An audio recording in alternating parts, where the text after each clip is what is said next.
Now from Atlanta News First Plus, this is Sports Tonight.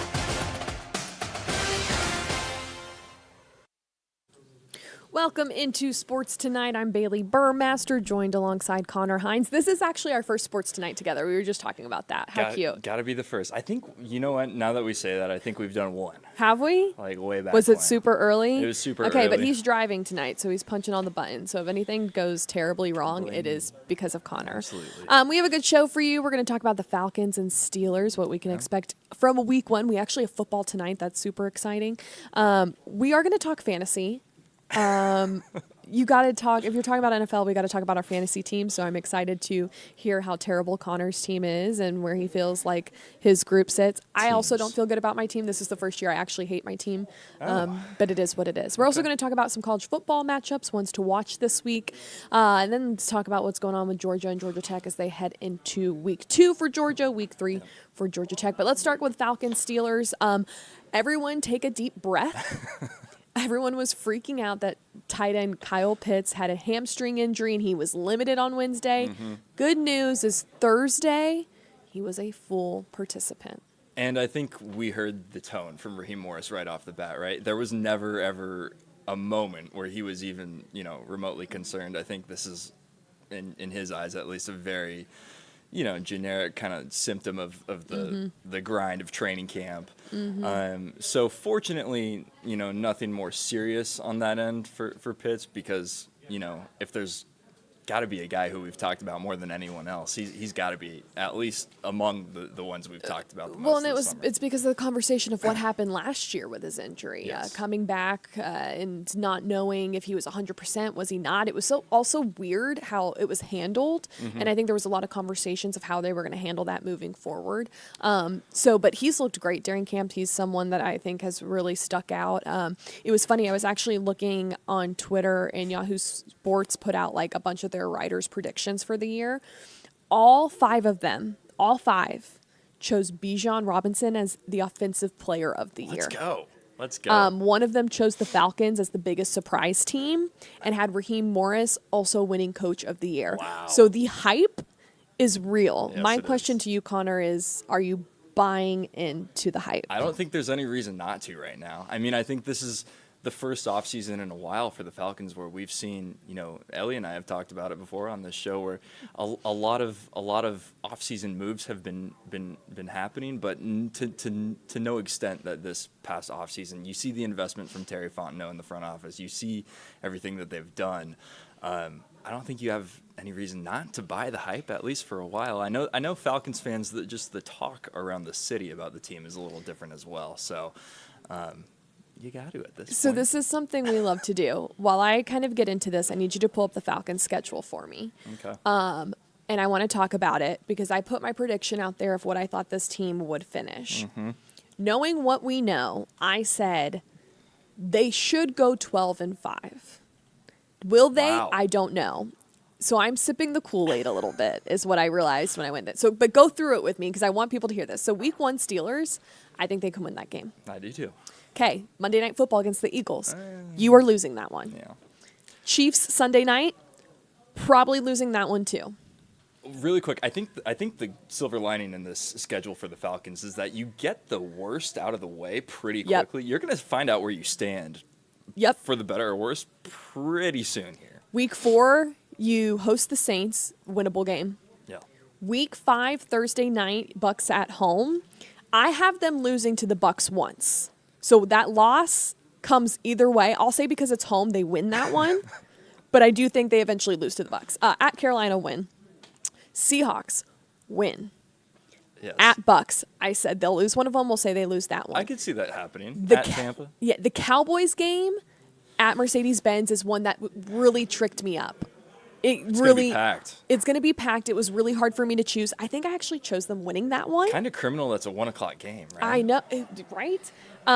So I think I ended up saying they would win that one, but that could really go either way. So that could, pivot to like whatever. At New Orleans. At New Orleans, I have them winning. I'm not impressed by this Saints team. Maybe I'm a hater, whatever. You and the rest of Atlanta. Yeah, okay. So then you're at Denver, which is a hard game, but I don't think the Broncos are good. No. So you can win that game. Chargers was also a hard game. I gave them the win because it's at the Benz. And at this point, you're rolling with some dubs. Are you disagreeing with anything I'm really saying here? You're drinking the Kool-Aid. You it's think okay. so? It's okay. You think it's they're okay? So what do you disagree 12 with? and 5 is a little ambitious, I think. I think so. I do find this team winning the division. That's for sure. They have to. You have to. I mean, I like it. I don't. So week dislike 14 it. at Minnesota, Kirk's return game. I gave him the dub. I gave him a dub. I'm not impressed by the Vikings team either. Vikings have to be. And it's indoors, but that atmosphere is wild. Okay, then at Raiders, I also have them winning. Is that like, am I insane for this? I'm not impressed by these teams. No. For now. Okay, for now, right? This could all change in 3 weeks, and I'm Yeah. going to be like, I'm an idiot. Yeah. But the last three, Giants, at Commanders, Panthers, dub. The way the schedule lines up, I really think is going to end up favoring the Falcons. And they because do like I have a said- late bye. Yes, they do. What is that? Week? I think it's November, late November. Yeah. Yeah, go back up. Oh. Right there, somewhere. Oh, yeah. I think it favors them just in terms of, getting the Eagles and the Chiefs off the bat. You're going to find out really quick. And then, very winnable division. And, it's such a momentum game, right? I mean, you get rolling in the right direction in the second half of the season. And And we anything all can know happen. the NFL it's not who you play, it's when you play them. Injuries will happen, and we will see how that pans out. Speaking of injuries, for week 1, the Steelers quarterback was supposed to be Russell Wilson. He's been dealing with a calf injury all preseason. Well, he started to feel some calf tightness. He was very limited and almost didn't participate fully on Thursday. However, he's going to see doctors. Everyone's going. Is it Russell Wilson? Is it Justin Fields? Who are we going to see? Well, thankfully, while we were in Flowery Branch on Wednesday, we were able to ask Raheem Morris on who he might see because Mike Tomlin kind of joked that they should prepare for Justin Fields. And now you kind of wonder, are they going to see Justin Fields? Well, we're going to find out, but let's tune into what Raheem Morris and Jesse Bates had to say on Wednesday in Flowery Branch. Now, from Atlanta News First. 2 days of trading Tyler Heineke and yesterday signing Nate Peterman as a third quarterback. Yeah, we traded Tyler. Good situation for him. You said Tyler, but I just repeated it. We traded Taylor, and good situation for him. Good situation to go out there and potentially be the 2 and do some really good things for those guys. And for us, it was about picking up a third quarterback to get trained and ready to go. Obviously Mike's our second. We got Kurt ready to go. Get another guy in this building to get them prepped and ready to go. Nate, as a veteran, has been around a little bit, done a bunch of things, so get him in here and get him prepped up and ready to go. And just Kurt, the overall, since he's been here, he's ready to go now, Ben's here, what's that whole process been like onboarding a veteran like that and who's headed into, 13th, 14th year in the league? Kurt was really a major part of our fabric anyway before we got him, just kind of understanding a little bit about our offense and some of the similarities that he's run in his past. He's really a fit from a culture standpoint when it comes to the person and the ethos that you want to go out there and get. So it really hadn't been difficult at all. It's been more, catching up to some of Kurt's things and some of the things that he does well, some of the things that we do well, some of the things that we can't do. All of those things, just the process of learning your identity with the new quarterback. And it has been a lot of fun just throughout the whole process. Him right from the beginning, from OTA days up until now, to the training camp, to get ready to play our first game, and we're here. And I can't wait to get out there with him. It's going to be the first time that Kirk is, going to be hit, and, there were some worries OTAs for training camp is going to be guys around on the ground.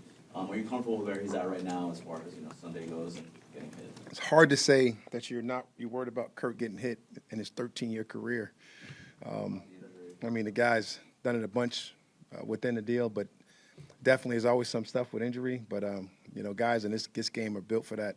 That's why they're a different breed, different animal, different type of guys to go out there and play this game, and he's definitely one of those. I've known Kurt from 2012 as a very young, tough guy, ready to stand there and take a hit at any time. And I don't think that's one of the things that requires to be practiced when you're a quarterback. So I got a lot of respect for that guy and his toughness. So obviously, you didn't mention on the injury list, like he's a full go, nothing, no limited. No, he's been full go for a while now. We said it was a natural limitation with the OTA days of staying away from everybody stand up. And then once training camp started, He's really been full go. I've kind of protected him a little bit with the quick whistles for no scrambles, but, other than that, man, he's full go. I wouldn't send him out there limited versus the Pittsburgh Steelers. I'm lying, I would, but. Does Kirk's demeanor just around the building change now that it's a game week? It's pretty early in that process. We've only had our meetings. I'm not sure if he can change his process too much. He's pretty rigid, he's pretty stern, and he's pretty into his ways. He's pretty serious, pretty locked in. He's pretty dialed that whether we're talking about walkthrough, whether we're talking about OTA days, whether we're talking about a scrimmage, he's a pretty dialed in guy. So I'm not sure if it would change too much. I'm excited to watch him go through the process. I'm excited for him to get us going into practice and for him to lead us. It'll be fun. Would you say Our new captain. Would you say it's kind of true that early in the season, especially in week one, that defenses kind of have the advantage in general over the offenses just because of the natural way that, building up to this point in the season works out or not? It's tough, man. It's like that's usually what you say about practice. Usually the defense has the advantage the first couple of days because there's so much information going in there. But really, it's about your process. It's about knowing who you are and being the most important thing. And then more importantly, knowing what you can't do. So like when you talk about building your identity, we'll definitely get a chance to go out there and find out what that is this weekend.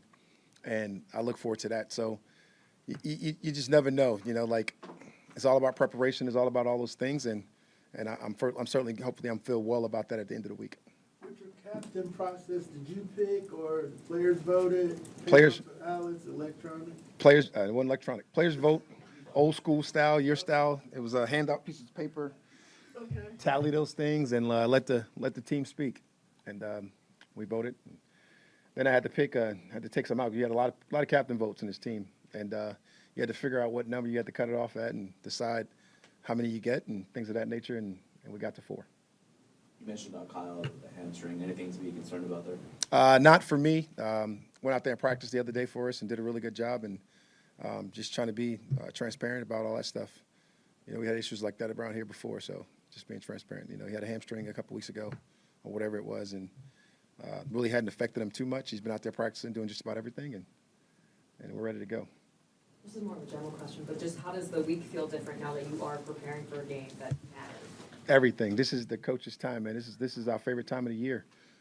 Actually going out there and preparing and being part of the game plan and being a part of offense, defense, and special teams, and really determining what it takes to go out there and win this football game is the most important thing. So for us, it's everything. You move from evaluator to the person that's got to go out there and find ways to win. Obviously, you weren't here when Arthur Smith was here, but do you feel, a little bit of a, just because you are facing the former coach that went here, does it feel any different, or do you hear it from the players at all, like a little extra motivation? I'm probably a little different when it comes to that. Like, I've been coaching for a long time. I'm old. Turned 48 yesterday, and I've been around a long time, man. I've been fired. I've been hired. And I don't feel any resentments towards Arthur Smith or any of the guys.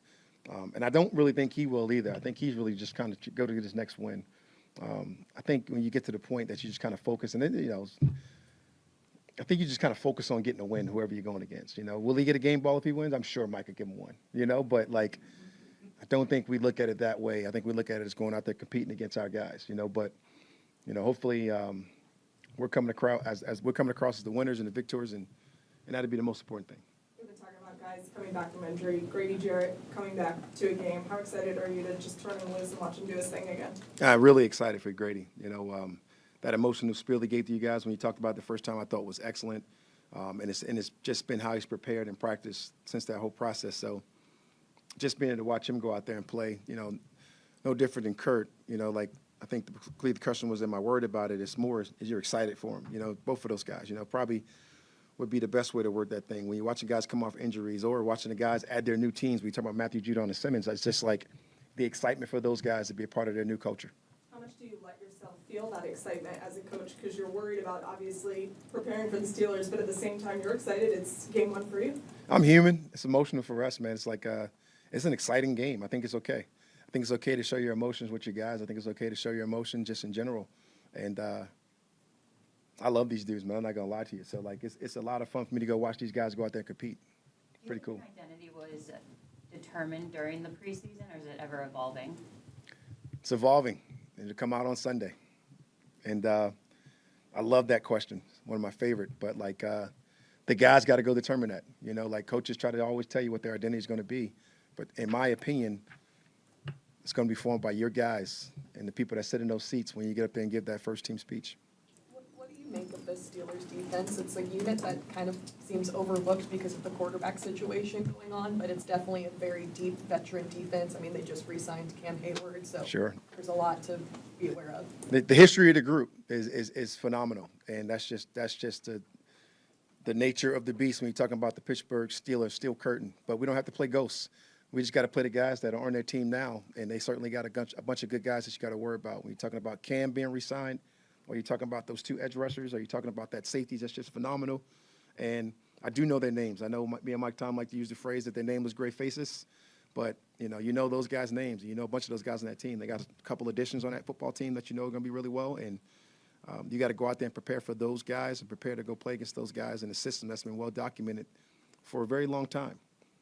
It's a super honor, like you said, to just be voted, by, my peers, my teammates that, we've been building, relationships with, and for them to, vote me as a captain, I think that's something that you don't take lightly. But with that comes with, responsibilities of, being a leader, and there could have been, 10 other people that could have been voted as captain on this team, and just making sure that, I'm on my stuff every single day, and then also leading other guys and telling them to be captains in their own way. And I think you lead yourself, and then you lead others, and then you become a servant leader. And that's what, one of my goals was this offseason was to become a captain and be a leader on this team. So, like I said, a huge honor for me, and something I won't take lightly.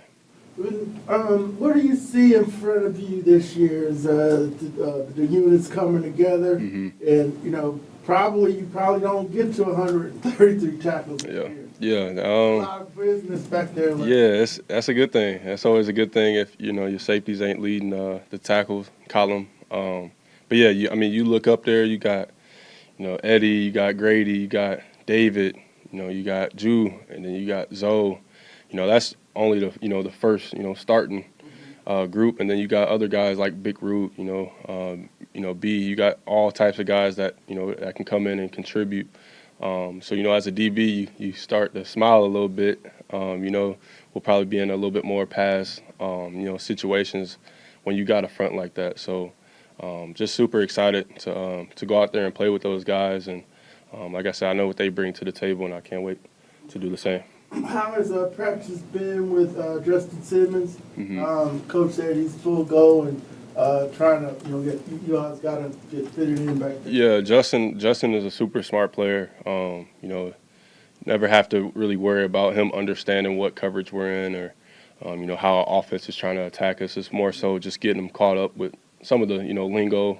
How do we play quarters, or how do we play, a certain coverage? I think that's the biggest thing, is just getting them caught up from when we first started installing in the summer through, OTAs, through training camp, and just getting them up to speed. But like I said, he's a smart player, smart person, and it's pretty easy for him so far. So I'm excited to go play with him for sure.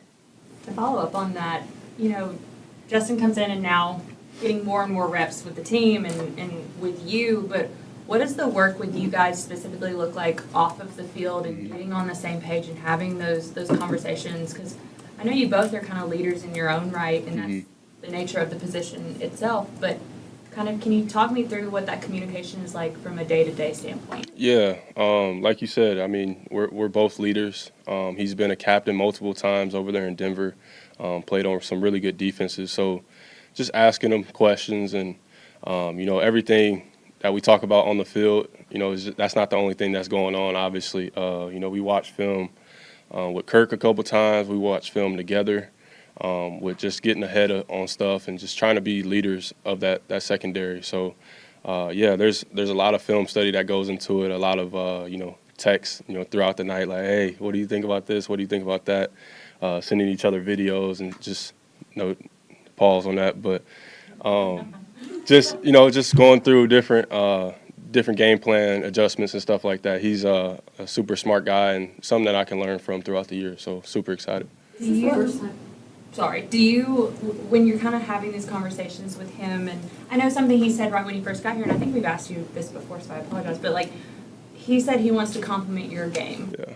How do you see that now that he's able to be full go, no limitations or anything like that? How do you see that benefiting you as you get closer and closer to game day?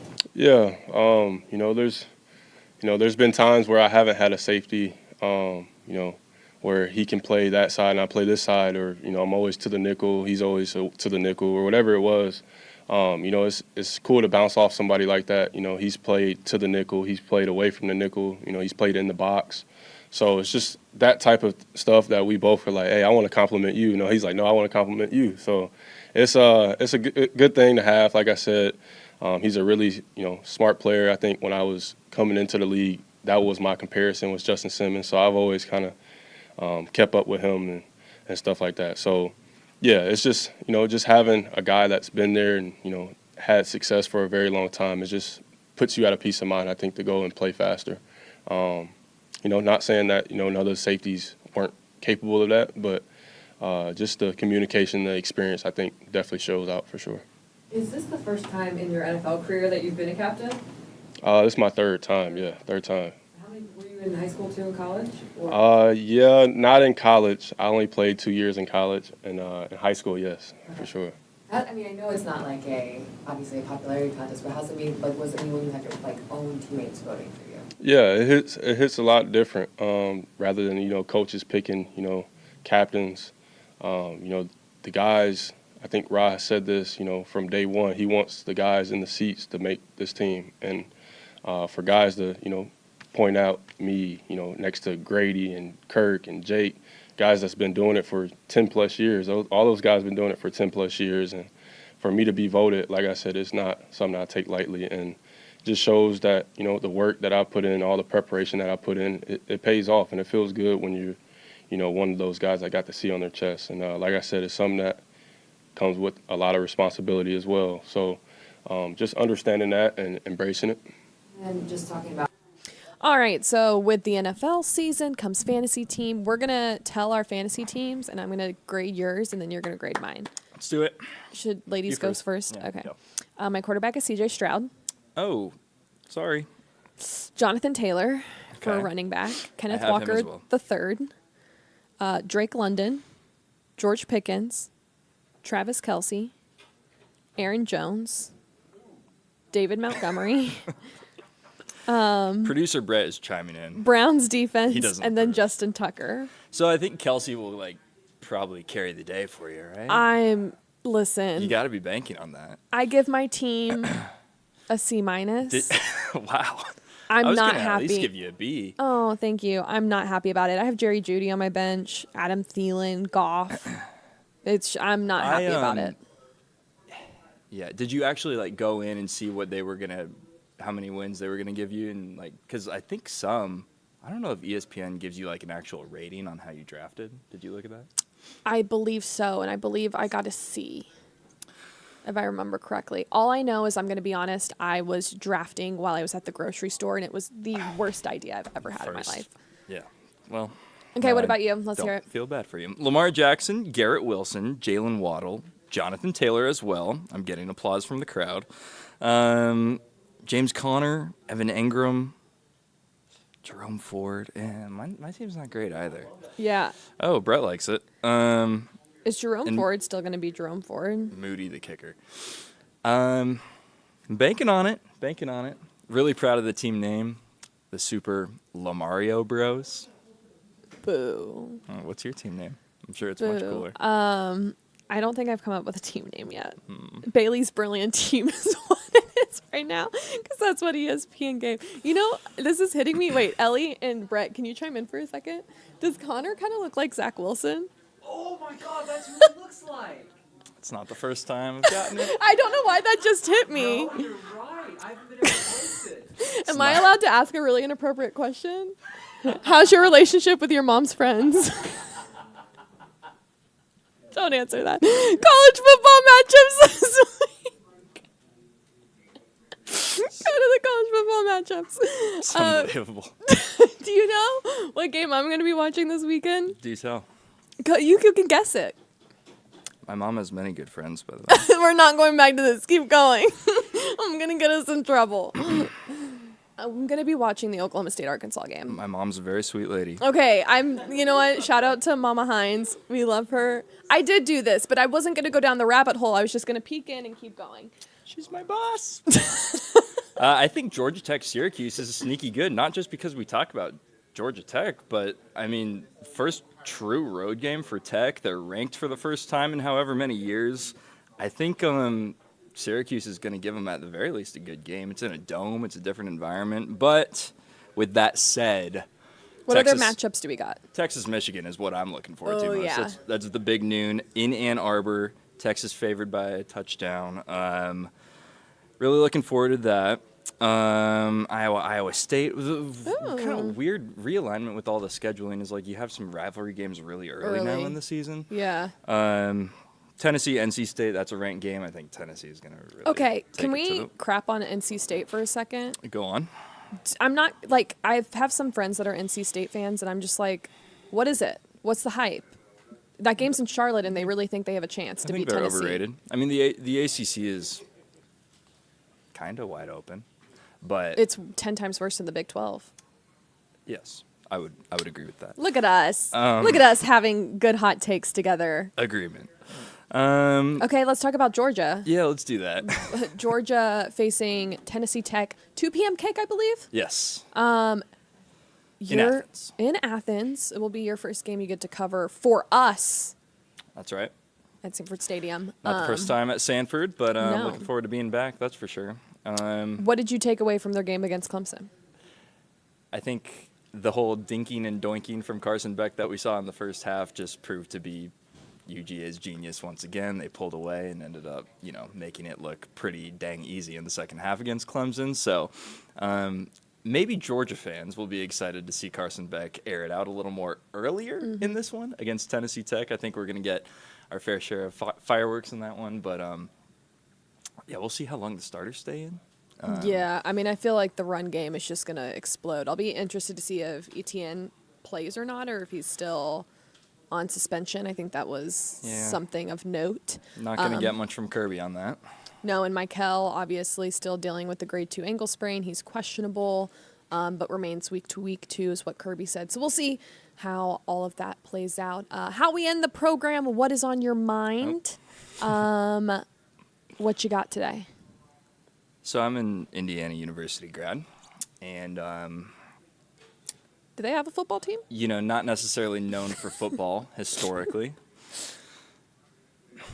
Bailey, college football should not be played on Friday nights. And Indiana plays on a Friday night this week against Western Illinois. I should be watching high school football on Friday nights. I think I should be not watching college football on Friday nights. This is not their only Friday night game this year. And I know we got Georgia Tech on a Friday this year. That's a point of contention. But that's also after Thanksgiving. Yeah. It's different. It should be on a Saturday. I just feel like, I don't know, if it was a relevant game that people would actually want to watch. No, that's true. No one cares about the game. I'm not disagreeing with that. But I think it should still be on Saturday. I mean, put it at 11 a.m. I just don't like Friday night Kennesaw college State football. would like a word with you. They have Yeah, games they play on Wednesdays Tuesdays. and Thursdays and Tuesdays and Fridays and Saturdays. Unbelievable. Their schedule's all over the place, so that has to be so weird for practice, and not only practice, but like all the players as well. 100%. For me, what is on my mind? Alex Morgan is retiring. The forward for the U.S. Women's National Team is calling it a wrap. My favorite Alex Morgan is Teacup Alex Morgan in the World Cup. Good times. Good times. Amazing forward. She definitely there was a new wave coming in, younger players that just were more agile at the end of the day. And I think you saw that with her not making the Olympic team. And so, but what an achievement, how amazing she is. She also announced she's pregnant again. So, I think she's just entering a new chapter. I can't believe she's been playing pro soccer for this long. And we've seen that kind of transition to the NWSL and how she's just kind of picked up. I mean, it's been really impressive. So wild. A career well done.